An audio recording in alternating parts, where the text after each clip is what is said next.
Hello and welcome back to Surviving to Thriving for Highly Sensitives. And I am your host and high sensitivity coach, Tammy Goen. And last month we were talking all about calming the nervous system, which I always think is the most primary thing to focus on for highly sensitives if you are feeling overwhelmed or just in general wanting to be able to manage in a non-highly sensitive world a lot better. So this month is going to all be about self-care. And a little bit later in the month, I'll be having a guest and we'll be talking about some yoga practices. But for today, I would like to talk about this idea, just kind of the general principle, why this is so important and why it's such, not just more important for highly sensitives, but why that tends to be a struggle for us. And so if we think about the old adage, put on your oxygen mask so that you can help others. And if you think about that logically, it makes sense, right? You can only manage so long without your oxygen, and then you won't be able to help anybody because you're going to not be there. So, that makes sense. People get that. But putting that into practice and having that be a key to your own life and the way you process things and create your daily, your weekly, your monthly plans, your schedule, your focus, your outlook, all of that really needs to take that into account and make that really primary, really important, rather than putting yourself second or last, as it might be, and everyone else first. And so the reason, behind that is, and this is true for everyone, but especially more so for HSPs, if we don't take care of ourselves first, then we're out of bandwidth, we're out of energy. We just can't manage to do all the things that we really want to do as well, or sometimes at all. Sometimes we have to just kind of, let go of some things that we want to do or that we feel like we, should do or we have been doing. And so you often, taking care of other people. And we just will run into a wall, pretty much. We'll get overwhelmed, completely exhausted, probably worn out, and not being able to be the person that we want to be because of that. So it's so important to be taking care of ourselves. And that can look very different for different people. But I do always encourage the stuff we talked about last month with the calming the nervous system tools, making sure that that is part of your self-care plan, but it's not just that. So if we look at, acknowledging that this really is important and we need to get to that place first, then we can talk about how to manage that and how to create that healthy lifestyle that is taking care of ourselves. So one of the things to be working on, if this is a challenge for you, is looking at why it is that you might think it's more important to take care of other people's needs first than your own. And a lot of that is cultural. It's still seen these days as selfish if you focus on yourself first. And it is self-focused, but with that purpose of then being able to share with your family, your friends, the world, right? So that's super important to be able to have something to give, right? We want to give. HSPs really want to give and help and be that person that's the go-to. And we just have that natural inclination, but we have to have that energy and bandwidth to be able to do that, right? That makes sense up here, but we don't tend to operate that way quite often because we're doing and helping. That compassion kicks in and we want to just, put our stuff aside and say, okay, let's just take care of this. And then whatever time I have left, and I hear this all the time, well, I just can't fit that in. If I have time left at the end of the day, then I'll do that meditation or I'll go for that walk or whatever. And the reality is, in most cases, it's just not going to happen then, because there's always tons of stuff that's going to fill up our schedule, that's going to deplete our energy. And so even sometimes when we do get to the end of the day and say, okay, now I have time to go for this walk, and you're exhausted, right? And you don't have the energy to go do that. So it's really important to see that as necessary, not selfish. It's mandatory for everyone to take care of themselves first to be able to have that bandwidth to help. But for highly sensitives, it's that much more important, partially because we have that compassion level, that need to be helping. And the other part of that, we're taking all that stuff into our bucket. The input bucket just fills, and then our energy bucket depletes, and it just doesn't balance out. It doesn't pan out. We can't give what we don't have. So it's that much more important because we are taking in more, and then we also tend to give out more. We're going to get depleted. So it's really, really important to see that as necessary. If I want to be the person I want to be as a highly sensitive person, even, in spite of that, outside of that, without even paying attention to that necessarily, I have to have the energy that is required for me to put that out. It just makes sense if we're thinking about it logically. So we really need to come to that conclusion that it needs to happen. And then we can move forward and say, okay, well, how do we make that happen? So one thing that's really, really helpful, I think, is and other people would agree, and various people recommend this as well, to do a self check-in every single day, and actually throughout the day if you can. One of my mentors actually recommends doing this when you go to the bathroom, because of course you do that multiple times a day, and then that's kind of a way to make sure that you are reminding yourself. But you can do like sticky notes. You can do set a timer on your phone to chime every couple hours or something like that. You can have little tricks for reminding yourself. But the thing is to check in with yourself, see how you're doing, and then go further and say, what do I need right now to feel better, to feel more calm, to just be paying attention and taking care of myself. So periodically throughout the day, especially when you first get up, instead of jumping into all the to-dos, right, you can say, okay, how am I doing today? And then we can, use lots of tools to focus on gratitude and looking forward and making, the day the best that you can. But in that first moment of just checking in, how do I feel right now? What's going on with me? And, if you're tired, you can say, oh, wow, I'm really feeling like I didn't get a good night's sleep. I wonder if I can work in a nap today.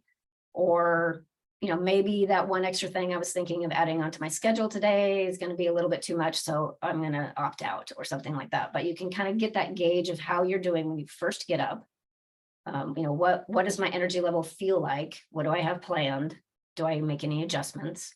And then throughout the day, you're just noticing how you're doing, and making, taking that step to say, I'm going to correct this somehow, or I'm going to give something to myself.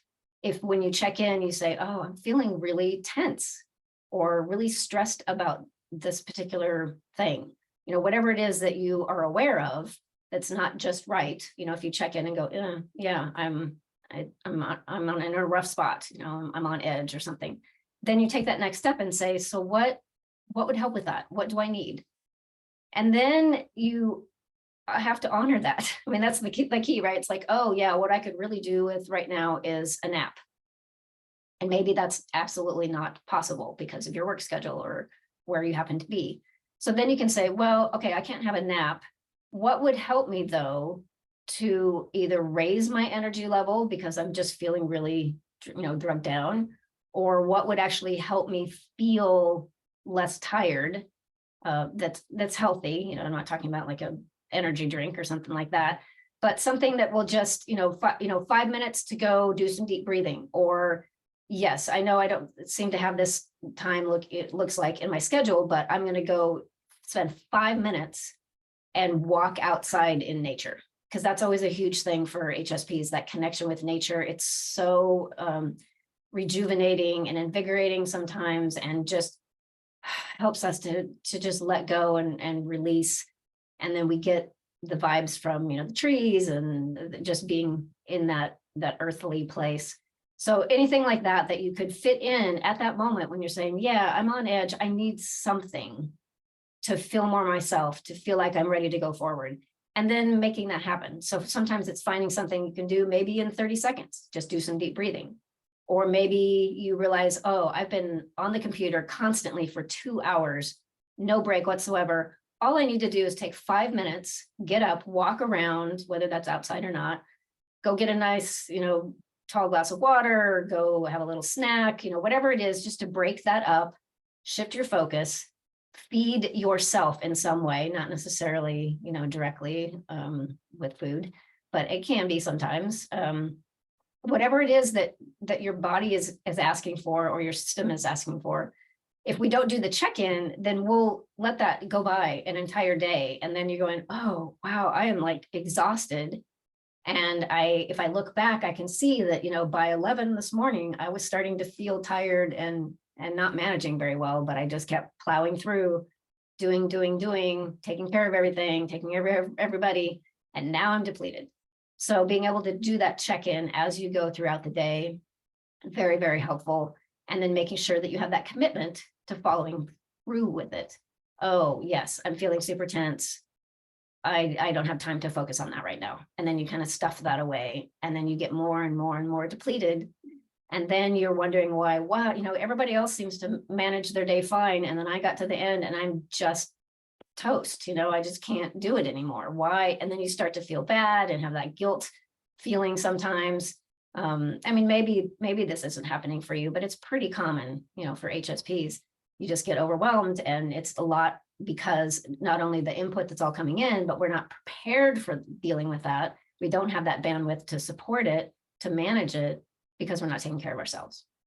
So I know I'm like going over and over and over this, but it's just so important, because I work with clients all the time that say, yeah, that sounds really great, and I can see why that's important. I'm just not fitting it. It's just not happening. I'm just not fitting it into my schedule. And so it really needs to be equally important as everything else that's on your to-do list, if not more.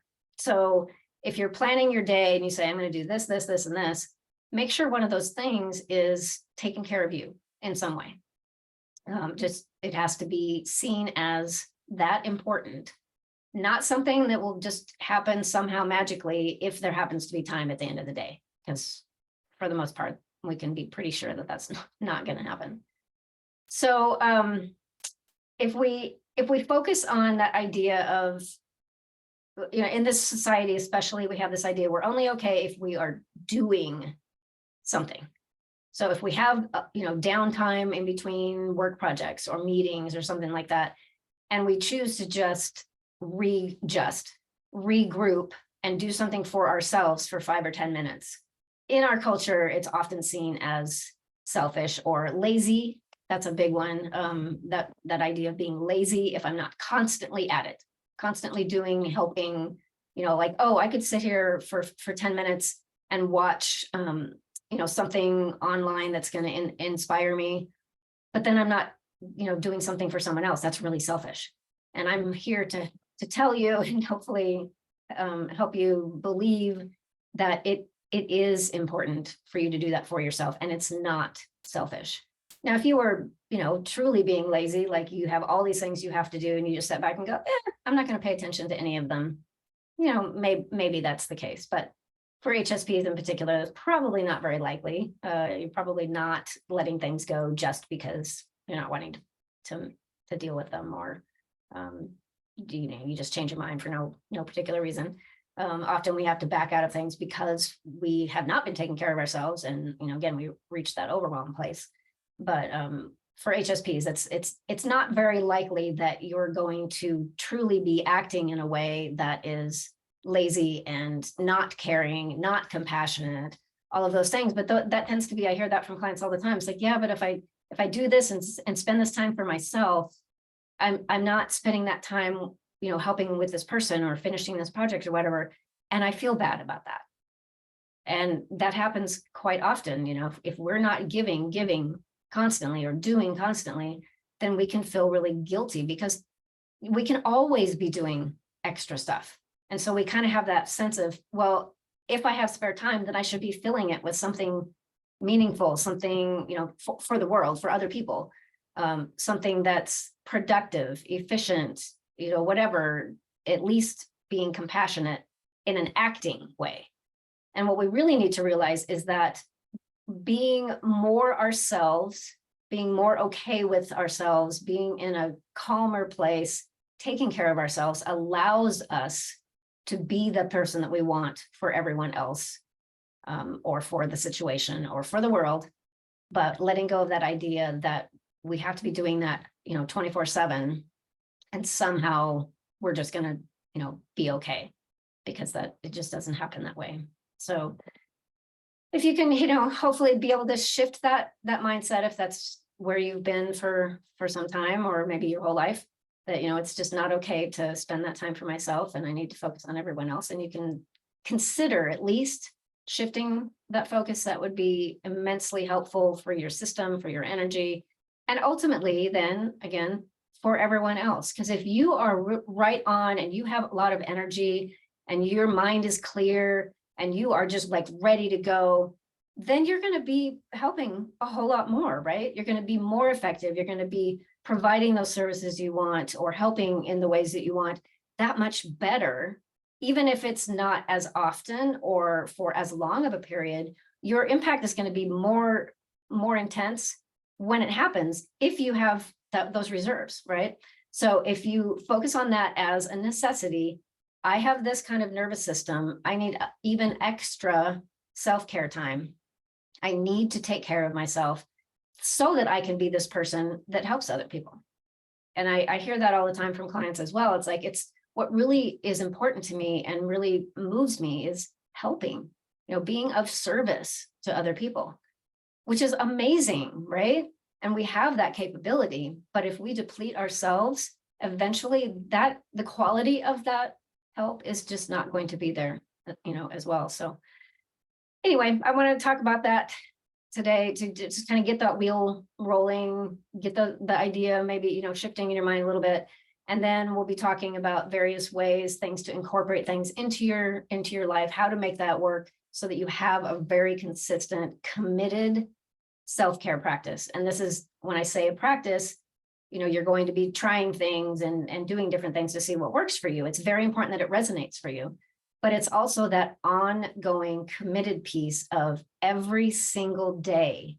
You have to have that as a mindset. I have to take care of myself, not like at the end of the week, not if there's time left over at the end of the day, but every single day you have to have that piece.